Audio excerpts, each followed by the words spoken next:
एक बैठक बोलवलेली आहे 5 ऑगस्टला. कुठे बैठक होणार आहे, कोण कोण सहभागी होणार आहे आणि या बैठकीचा अजेंडा काय? एक मिनिट सर, मला सभेने येते, मला ना थोडं डिस्टर्बन्स होतं.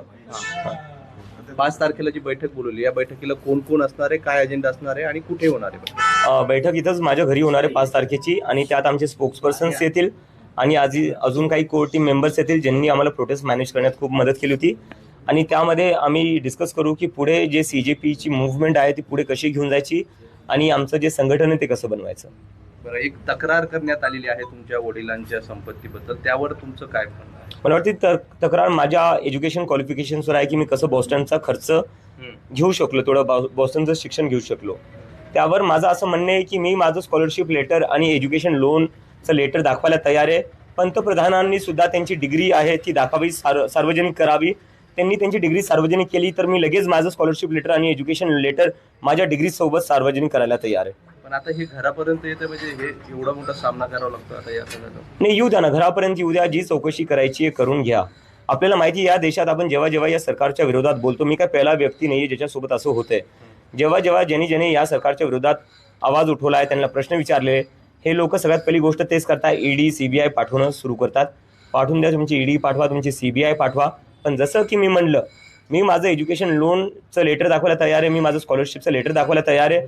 पंतप्रधान मोदी यांनी सुद्धा जर EDला पाठवत असाल तर ED सोबत तुमची डिग्री पाठवा. तुम्ही तुमची डिग्री सार्वजनिक करा, मी माझी डिग्री सार्वजनिक करतो.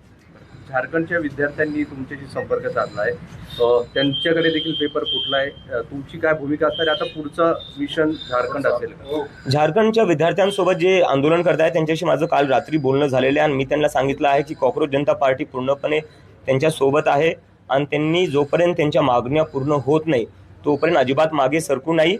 आणि जी काही मदत लागेल ती कॉक्रोच जनता पार्टी त्यांना द्यायला तयार आहे आणि त्यांच्या जे काही डिमांड्स आहेत त्यांचं आम्ही पूर्णपणे समर्थन करतो.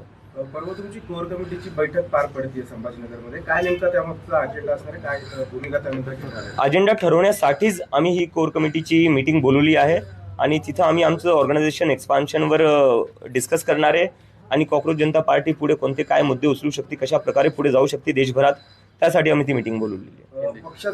पक्षाचं रूपांतरण होण्यासंदर्भात या बैठकीमध्ये चर्चा होऊ शकते. आगामी काही काळात मला वाटते की मीडियाला सगळ्यात जास्त एक्साइटमेंट लागलेली आहे की आम्ही पॉलिटिकल पार्टी बनवावं.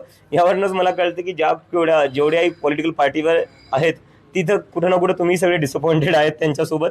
पण आमचं अजून असं काही इंटेन्शन नाही आहे. आम्हाला एक पब्लिक मुव्हमेंटच ठेवायची आहे, कारण की देशात जी सध्या पॉलिटिक्सची सिच्युएशन आहे, काय करणार पॉलिटिकल पार्टी बनून तुम्ही जेव्हा वोट डिलीट करण्यात येतात. लोकांचा पूर्ण भरोसा उठत चालला आहे पॉलिटिक्सवरनं, कारण की लोक सकाळी मत कोणाला टाकतात आणि संध्याकाळी सरकार दुसरंच कोणाची बनती. लोक सकाळी आमदार खासदार कोणाला निवडतात, संध्याकाळी तो आमदार खासदार दुसऱ्याच पक्षात असतो. तर अशा परिस्थितीत जिथे ED CBI पाठवून पक्ष तोडण्यात येतात, इलेक्शन रीक करण्यात येतात, तशा याच्यात पॉलिटिकल पार्टी बनवून करायचं काय?